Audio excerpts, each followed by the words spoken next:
Let's see how to use Timeshift to take backups of the current state of your system on Linux. I'm using Ubuntu, but it's very similar on many distros. So let's open the terminal, and I start by updating my package list with apt update, and I need to type in my password.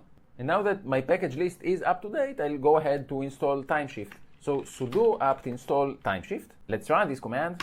And as you can see, it's really not a big package, about 6 megabytes, so I'll approve with Y. Okay, and we are done, and Timeshift is now installed. Now, the idea is that we want to create a backup of the current state of the system. It might be a good idea to use a different USB flash drive, a different storage device. You can create the snapshot or the backup and save it on the same disk, but sometimes it can cause problems, because if you cannot even boot into your computer, then having the file there might make things more complicated. For that reason, I already prepared here this USB flash drive, and of course make sure that you don't have anything of importance here, because we are going to delete everything that's here. It's only going to be used for the Timeshift backups. So let's go ahead and plug this one in.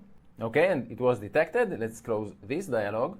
And now I want to run ls block just so we can see our drives and partitions. And this is what we have, and here you can see this USB flash drive that I just plugged in. Let's now start Timeshift, and I'm simply going to look for it here. So I'll type in Timeshift, and here we can see it. And Timeshift does require root privileges, so I'll have to type in my password, then OK. Now, as you can see, we need to select the snapshot type, and the options are rsync and btrfs. Now, if your operating system uses the btrfs file system, you will be able to use this option, and it will make the creation of backups and also restoring much faster. btrfs is better in this sense. But in my case, I'm on a basic installation of Ubuntu, and I am using ext4. And because of this reason, this option is grayed out, and we will use rsync. It works very well. It's not as efficient as btrfs because the backups use up more disk space, and also with the creation of backups and restoring does take longer, but it works very well. So I will go with rsync, and let's click on next. And now it's estimating the system size. Now I am on a virtual machine, so my disk is relatively not big. As you can see here, it's only about 20 gigabytes. So for me, things are going to be a bit faster. On a physical computer, it will take a bit longer. And now I need to choose the location for the snapshot, where I want the backup to be stored. And this is exactly the reason I plugged in my USB flash drive. From the options here, I am going to use my USB storage device, which is exactly this one, SDA1. We can see it here. So this one is the internal disk, in my case, the virtual disk. And I'm not going to choose it. I am going to choose my USB storage device, because this is where I want my snapshot to be. And once I made sure that the selection is correct, let's click on next. And now we can enable scheduled snapshots. And the idea is that Timeshift can take a new snapshot for us automatically every, once in a while, as often as we configure here. And this is exactly the strength of Timeshift, because as you will see, the first backup or the first snapshot that we're going to take is going to take a long time.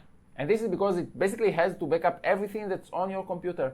But following backups, any backup that follows this one won't take anywhere near as much disk space or time. And this is because it's incremental. It only saves the deltas, the differences from the previous state to the current state. And this is why you can do it on a scheduled basis if you really want, every day or even multiple times a day. And it will be okay, because each of these following backups won't be very big. It will be completed quickly, and it won't take a lot of disk space. So it's very feasible. In my opinion, it's a bit excessive, so I'm not going to do that, but I mean, you definitely can. Personally, I prefer to do it manually. I don't want these scheduled backups, so I'm going to uncheck this checkbox for daily. I don't want it. And we get this warning that scheduled snapshots are disabled. This is completely fine. This is what I want to do. But again, if you do want the automatic snapshots, go ahead and select the options you want. Then let's click on next. Now, as you can see here, some directories are excluded from the snapshots. And what's the idea here? So the idea is that the main focus of Timeshift is to help you restore the state of your system. It's not really focused on saving the state of every single file. For example, if you have some photos, some personal photos in your home folder, you don't necessarily want to get rid of them or to restore their state. They are just files that you want to stay there. And this not only applies to photos, but to any file that is on your home folder, any configuration file that you have there, because the assumption is that it's not part of the system's state. And this is why, by default, Timeshift will exclude the home folders for all of the users. Now, you can, if you really want, you can include the files in these folders. You can enable and include them in the backups.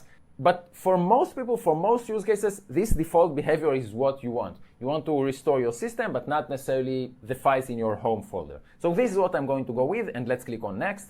And you can see that the setup is complete. And now it's best to take the backup or the snapshot when all of the applications are closed. So try to minimize everything that's open, try to minimize the services that are running, so that the state of the system will be as stable as possible. And I'm even going to close the terminal here, and let's click on finish.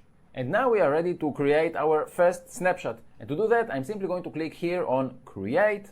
And as you can see, our first snapshot is now being created. Now, as I said, because this is the first one, it doesn't have anything to be based on. It cannot rely on any previous snapshot. This one is going to take longer. This one is going to take several minutes, but this is our basis, and as I said, everything that will follow will be much faster. For this first one, we don't have much of a choice. We need to wait it out. I'll be back when it's done. Okay, so it took quite a long while, but finally we have it here and we can see our snapshot. Now, as I said, the idea is that following snapshots will be done very quickly, and I want us to see that. As an example, I'm going to install a program. Specifically, I will install GIMP. So let's open the terminal, and let's go ahead and install GIMP. And I will do it using apt, and I need to type in my password, of course. As you can see, GIMP requires about 140 megabytes. So let's approve this installation with yes, and GIMP is now installed. Let's now open Timeshift again, because I want to take another backup, another snapshot, now that we have GIMP installed. Let's open Timeshift again. Here it is. So if we want to take another snapshot, we need to click on create again. And once again, it's estimating the system size. Okay, and it's taking the new snapshot. And this time it's going to be much quicker because only the differences need to be backed up. Everything else is already there. It's going to be based on the existing snapshot. So it is going to take some time, right? It's not instantaneous. If I was using the BTRFS file system, it would be much faster. But I mean, even this way, it's much faster, much faster than the first one. Let's wait for this snapshot to be completed. Okay, and it's done. And once again, it was not instantaneous, but it was pretty quick. It finished in, I think, maybe 2 minutes or so. Now I want us to see one more thing. And what I'm going to do is to create a file in my home folder, right here. And I'll just use nano for that. Let's call this file test. And I'll write here some test, ABC123. And the idea is that if we'll restore our snapshot to any of our snapshots, this file should stay there. It should not be deleted. It should not be overridden.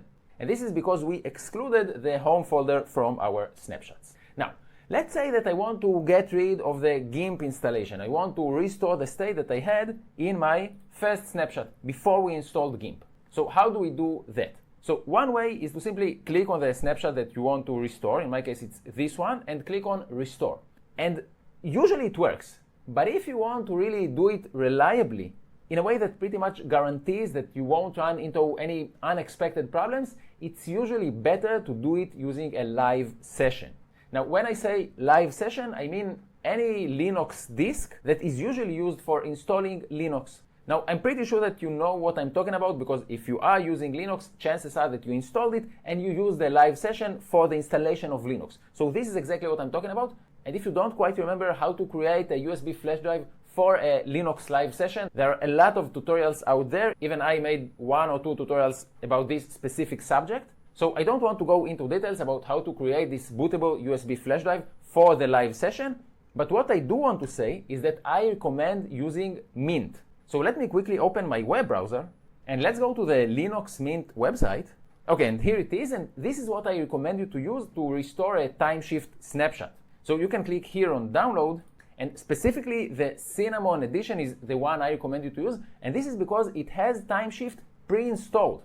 Now, I want to emphasize that you can use any live session of any Linux distribution. It will work. But you might have to install Timeshift on the live session. And then you need to connect to the internet. And, it can be a bit of a hassle. But if you use a live session of a distro that has Timeshift pre-installed, it will make the process much more straightforward. And Linux Mint Cinnamon Edition has it. So either use this one, Linux Mint Cinnamon Edition, or any other distro that has Timeshift pre-installed. So I'm going to restart this machine and boot into the Linux Mint live session. I'll see you there. Okay, and we are in the Linux Mint live session. And the great thing here is that none of the partitions are mounted. And I'm talking about the partitions of the internal disk, because if you are using your normal operating system, of course, they are mounted because the system uses them. And this is why it can cause problems when you try to override them with what you have in your snapshots. But now when we are in the live session, we don't have any of these problems because everything is running from the bootable USB flash drive that we wrote the ISO file, the Linux Mint ISO file to, and from the RAM itself. And it will make restoring the snapshot much safer and much less error prone. Now, as I said, Linux Mint has Timeshift pre-installed, so we can just start it, and let's do that now. And here it is, Timeshift. And once again, only the rsync option is available to me, so this is what I'm going to choose. And now, once again, we need to choose the snapshot location. Now, for me, it is in the USB flash drive, so this is what I'm going to choose, SDA1. Now, if I try, by mistake, choosing the wrong one, so let's try to choose this one, I can see this warning. There are no snapshots on this device because this is the internal device, the internal hard disk, and we saved our Timeshift snapshot on the USB flash drive. So this is what I'm going to choose, SDA1. This is where I have the Timeshift snapshot. So I chose the correct device, and then we can click on Next. Then we can see all of our snapshots, and down here we can see Live USB mode, Restore Only. And this means that we cannot save the current state of this machine because this is a live session. It makes very little sense. But it is very useful to restore an existing snapshot to the disk. And this is exactly what we want to do. Now, let's say that we want to restore the snapshot that does not have GIMP. So this is going to be the first one, this one. And by the way, to make it easier to remember, you can always add a comment here. So for example, here I can write before GIMP, and this one can be after GIMP. And the one I want to restore now is this one, the before GIMP snapshot. So I'm going to choose this one, then click on Restore. And here we can see the mapping of the partitions. Now, usually Timeshift does a great job and it finds the correct partitions, but it's always good to make sure that the mapping that we see here is the correct one. And to do that, I'm going to run lsblock again from the terminal. And I'm not going to go too deep, but I do want to make here a basic sanity check. So VDA, in my case, is the internal disk of my virtual machine. And it has two partitions. It has VDA1 and it has VDA2. As you can see, VDA1 is about 300 megabytes. And this is the ESP or EFI system partition, whereas this one, VDA2, this is like the main partition or the root partition. So root is going to be VDA2, this one. And then for boot, it's saying keep on root device. We don't need to change this one, especially if you are on GPT or UEFI and not MBR. And then boot EFI, this is very important. And this is going to be this partition, VDA1 in my case. And then for home, it's saying keep on root device. And this is what we want in my case. Now, of course, if any of these mappings is wrong, you can always click here and choose the correct partition according to your needs. But as I said, usually, especially if you use a standard partition table, Timeshift will do it correctly out of the gate. So I'm not going to change anything here, and I'm just going to click on Next. And now the snapshot is being restored. And first, it's going to run a dry run. And this way, we can see what files are going to be restored or changed. So this will take several minutes. Let's wait. Okay, and it's done, and we can see here all of the files that will be restored. So these are files that were changed. And if I scroll down, there are a lot of files that will be deleted, and this makes sense because we installed a new software, we installed GIMP, and now we want to roll back, to get back to the state before the installation of GIMP. So it makes sense that a lot of files need to be deleted, and I'm just going to click on Next. And you can see that data on these partitions will be modified, will be changed. I'm just going to click on Next. And now the content of these two partitions is going to be restored. This won't take too long because it already knows which files need to be restored. Okay, and the restore is completed. Let's close Timeshift. And I'm going to restart the machine and log back into my main operating system. So let's reboot now. Okay, and we are back. If I now try to look for GIMP, you can see that it's nowhere to be found. So we got back to when we created the snapshot before GIMP installation. But on the other hand, if I run ls on my home folder, we can see that we still have our test file because the content of the home folder was excluded from the snapshot. So all of the files here were saved and they were not changed.